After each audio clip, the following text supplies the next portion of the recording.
안녕하세요. 건강한 목사입니다. 우리는 지난 시간에 십자가에서 죄를 해결하신 예수님에 대해 알아봤어요. 예수님은 사람의 몸을 입고 이 세상에 오셨습니다. 예수님께서 이 세상에 오신 이유는 모든 사람이 죄로부터 벗어날 수 없는 죄인이기 때문이에요. 그래서 예수님은 우리의 죄를 대신 지시기 위해 화목제물로 이 땅에 오셨고, 우리가 받아야 될 모든 형벌을 십자가에서 다 받으시고 죽으셨습니다. 예수님께서 온 세상의 죄를 담당하실 수 있는 이유는 예수님께서 완전한 사람인과 동시에 완전한 하나님이셨기 때문이에요. 그래서 예수님의 십자가 복음을 믿는 사람은 예수님의 죽음으로 말미암아 모든 죄가 사함받고 하나님의 자녀, 하나님의 백성이 됩니다. 십자가 사건은 하나님의 사랑과 공의를 가장 잘 나타내는 사건이에요. 하나님은 구원할 가치도 없는 죄인을 위해 가장 사랑하는 아들을 죽음에 내어주심으로 자기의 사랑을 확증하셨습니다. 그리고 하나님은 죄를 향한 무한한 진노를 십자가에 퍼부으심으로 하나님의 공의를 보여주셨어요. 그래서 복음을 믿는 우리는 십자가를 보면서 하나님의 사랑과 공의를 기억하고 인생을 거룩하게 살아야 됩니다.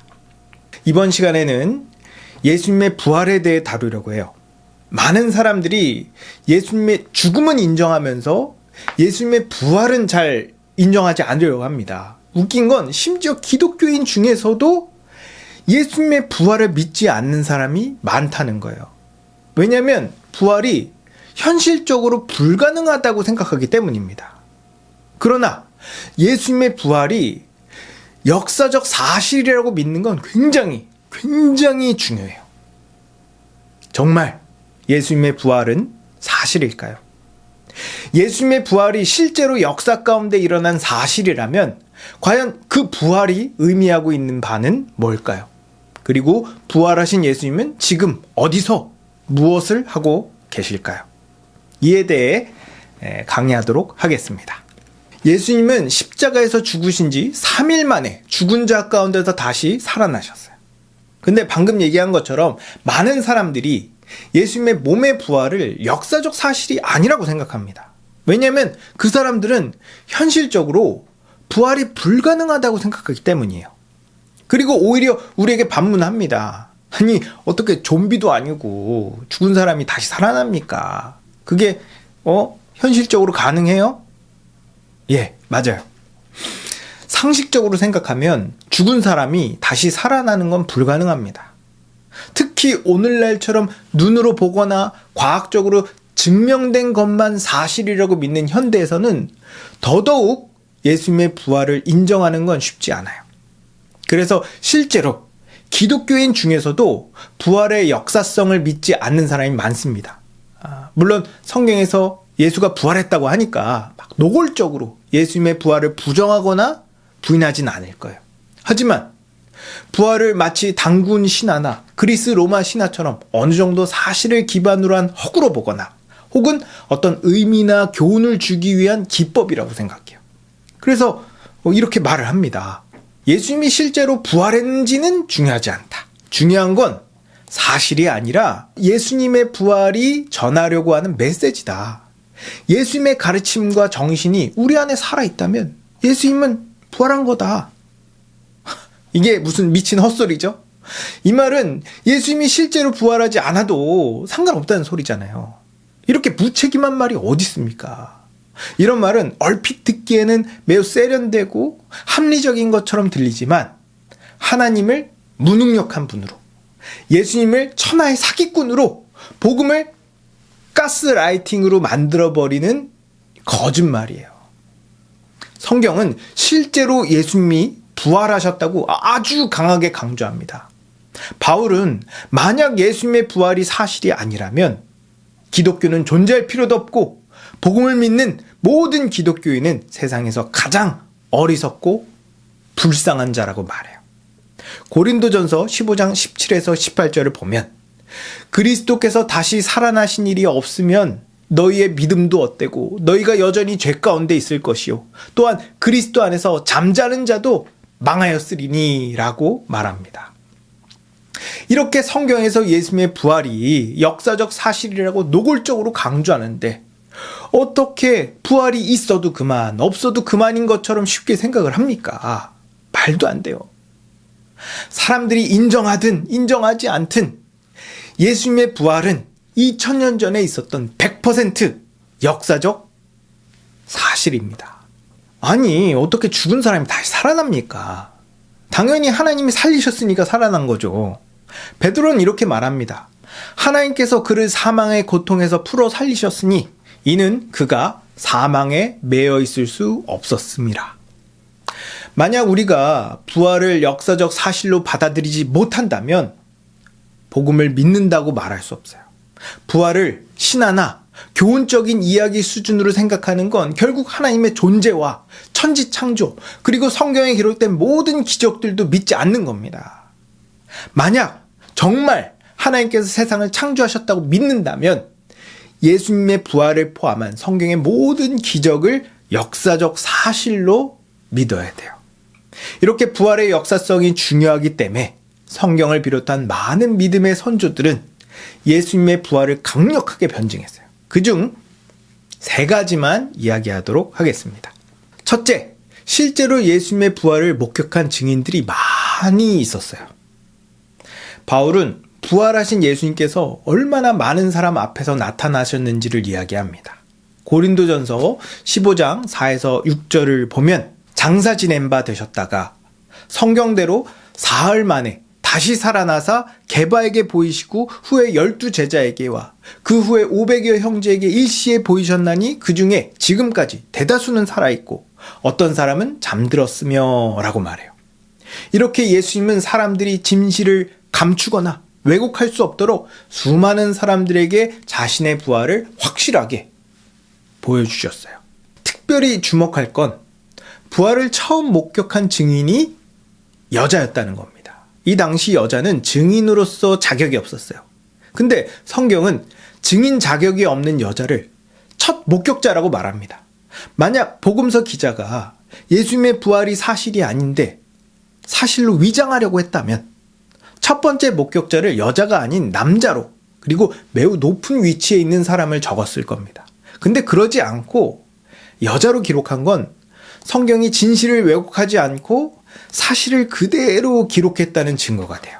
또 예수님은 잠깐 일시적으로 나타난 게 아니라 제자들과 함께 이렇게 식사도 하고 40일 동안 지속적으로 나타나 하나님 나라의 일을 가르쳐 주셨습니다. 이렇게 성경은 부인할 수 없는 명백한 증인과 증거를 가지고 예수님의 부활을 증언했어요. 둘째, 예수님의 부활을 부정할 만한 물적 증거가 없습니다. 예수님은 십자가에서 죽으시고 아리마대 요셉이 마련한 무덤에 안치됐어요. 그리고 무덤 입구를 남자 여러 명이 겨우 굴릴 만한 큰 돌로 막아놨습니다. 이때 유대 지도자들은 예수님께서 3일 후에 부활할 거라고 말씀하신 걸 기억했습니다. 그래서 로마 총독에게 가서 제자들이 예수님의 시체를 훔쳐갈 수 있으니 병사를 배치해달라고 요청했어요. 이렇게 예수님의 무덤 앞에는 잘 훈련된 군인이 지키고 있었고 무덤은 큰 돌로 막혀 있었습니다. 근데 예수님께서 말씀하신 날이 되자 무덤을 지키고 있던 로마 병사들은 기절해 있었고 돌은 굴려져 있었으며 예수님의 시체는 사라졌습니다. 이때까지도 제자들은 예수님의 시체가 사라진 줄도 몰랐어요. 그 후 예수님은 제자들 앞에 나타나셨고 제자들은 예수님께서 죽은 자 가운데 다시 살아나셨다고 전파했습니다. 유대 지도자들은 이 예수님의 시체만 찾으면 너무나 쉽게 이 복음이 퍼지는 걸 막을 수 있었습니다. 하지만 그들은 예수님의 시체를 찾지 못했고 결국 복음이 퍼지는 것을 막지 못했죠. 세상 사람들은 그냥 상식에 근거해서 예수님의 부활이 불가능하다고 주장합니다. 하지만 이걸 뒤집어 생각하면 세상은 예수님의 부활이 사실이 아니라고 주장할 만한 실제적, 물질적 증거를 하나도 가지고 있지 않아요. 셋째, 예수님의 제자들은 예수님의 부활을 증거하다 순교했습니다. 어떤 사람들은 제자들이 자신의 이득을 위해 예수님의 시체를 빼돌리고 부활했다고 거짓말한 거 아니냐라고 말합니다.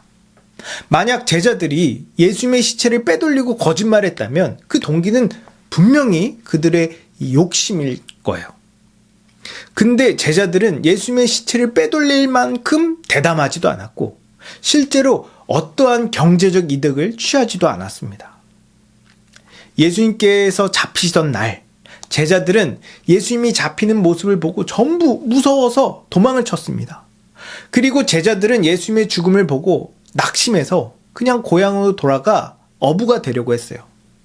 이런 제자들이 무슨 시체를 훔치고 세력을 키워서 조직을 만듭니까? 혹 제자들이 거짓말을 했다고 칩시다. 그런 제자들이 자기가 지어낸 거짓말을 위해 온갖 수모와 고난을 당하고 심지어 순교까지 한다고요? 도대체 어떤 사람이 거짓말 때문에 목숨을 겁니까? 이렇게 제자들이 온갖 고난을 감수하고 순교까지 할 수 있었던 건 예수님의 부활이 너무나 명백한 사실이었기 때문이에요. 제자들도 처음에는 다른 사람과 마찬가지로 예수님께서 부활하셨다는 사실을 믿지 않았습니다. 도마는 본인이 직접 예수님의 손바닥과 옆구리에 손을 넣기 전까지는 예수님의 부활을 믿을 수 없다고 얘기했어요. 이런 도마도 예수님의 부활을 목격하고 주를 위해 순교했습니다. 이렇게 성경은 예수님의 부활이 사실이라는 것을 지나칠 정도로 강조해요. 왜일까? 정말 예수님의 부활이 사실이라면 그분을 믿는 우리도 예수님처럼 부활할 거기 때문이에요. 고린도전서 15장 20절에 보면 이렇게 말합니다. 그러나 이제 그리스도께서 죽은 자 가운데서 다시 살아나사 잠자는 자들의 첫 열매가 되셨다. 예수님의 부활은 복음을 믿는 모든 자, 바로 우리의 미래입니다. 예수님께서 정말 죽음을 이기시고 부활하셨다면 부활을 믿는 우리도 예수님처럼 죽음을 이기고 부활할 거예요. 제자들은 예수님의 부활을 전파하는데 전혀 자기의 목숨을 아끼지 않았어요. 제자들이 그럴 수 있는 이유는 그들이 예수님의 부활을 직접 목격한 것도 있지만 예수님께서 부활하여 나타나신 그 모습이 너무나 아름답고 영광스러웠기 때문이었습니다. 생각해 보세요. 예수님께서 부활하셨는데 그 모습이 너무 볼품없고 초라해. 막 삐쩍 말라가지고 온몸이 막 멍투성이에 제대로 서 있지도 못하고 막 식사하는데 막 이가 아파가지고 잘 씹지도 못하고 지병이 있어서 막 홀골대면 제자들이 복음을 전하는데 목숨을 걸었을까? 그런 몸으로 영원히 살면 차라리 지옥을 가는 게 나을지도 모릅니다. 성경은 부활의 몸을 이렇게 묘사해요. 죽은 자의 부활도 그와 같으니 썩을 것으로 심고 썩지 아니할 것으로 다시 살아나며 욕된 것으로 심고 영광스러운 것으로 다시 살아나며 약한 것으로 심고 강한 것으로 다시 살아나며 육의 몸으로 심고 신령한 몸으로 다시 살아나나니. 예수님의 새 몸은 말로 형용할 수 없을 정도로 건강하고 아름다우며 강인했어요. 이러한 예수님의 완벽한 육체는 미래에 임할 하나님 나라의 영광을 반영하고 있었습니다. 제자들은 이런 예수님의 부활을 보고 진정으로 하나님의 나라와 부활을 소망하게 되었고 십자가 복음을 전하는데 자기의 전 인생을 걸었던 거예요. 여러분, 예수님의 부활은 2000년 전에 실제로 있었던 역사적 사실입니다. 근데 안타깝게도 많은 그리스도인들이 예수님의 부활에 대해 진지하게 고민하지 않는 것 같아요. 만약 우리도 제자들처럼 예수님의 영광스러운 부활을 두 눈으로 직접 봤다면 어땠을까? 과연 이 땅에서의 삶에 연연하고 집착을 했을까요? 과연 썩어 없어질 돈과 명예와 권력의 인생을 허비할까요? 절대 그러지 않을 겁니다. 물론 우리는 제자들처럼 부활한 예수님을 직접 보지 못했어요. 하지만 예수님은 예수님의 부활을 믿지 못했던 도마에게 이렇게 말씀하십니다. 너는 나를 본고로 믿느냐? 보지 못하고 믿는 자는 복되도다. 비록 우리는 예수님의 부활을 직접 보지 못했지만 우리가 예수님의 부활을 역사적 사실로 믿고 그 부활을 소망하면 우리의 삶은 제자들처럼 완전히 달라지고 더욱 복된 삶을 살게 될 겁니다. 그러니 예수님의 부활을 믿고 그러한 부활을 소망하는 여러분 되기를 축복합니다.